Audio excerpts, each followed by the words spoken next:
Russian waiter Alexander doesn't need eyes in the back of his head because he has the peculiar ability to turn his neck through a complete 180 degrees.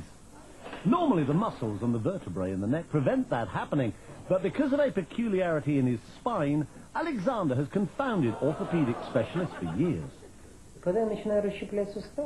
Many years ago, I started doing gymnastics, he says. That's when I noticed that my vertebrae seem to be very flexible and that I can turn my head farther than normal. I worked at it little by little, going a little farther each time, and one day I was able to turn my head all the way around.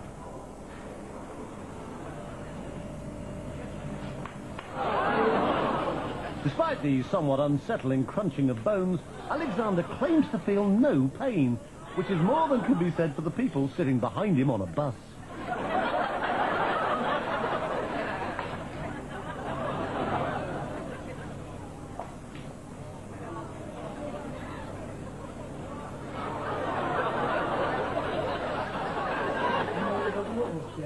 When I do it, it takes energy out of my whole body, he says. It requires 100% concentration. This may sound silly, I know, but in that moment, I don't feel like myself. It's as if I were another person whose body is filled with some kind of energy. I've been a radiologist for more than 30 years, he says, but I've never seen anything like it. Alexander is extremely flexible, no doubt about it. However, I suspect that it's a congenital ability. It's not something anyone could learn or train for. On the contrary, if someone else were to try it, they would surely break their neck. For me, it's absolutely normal and doesn't hurt at all.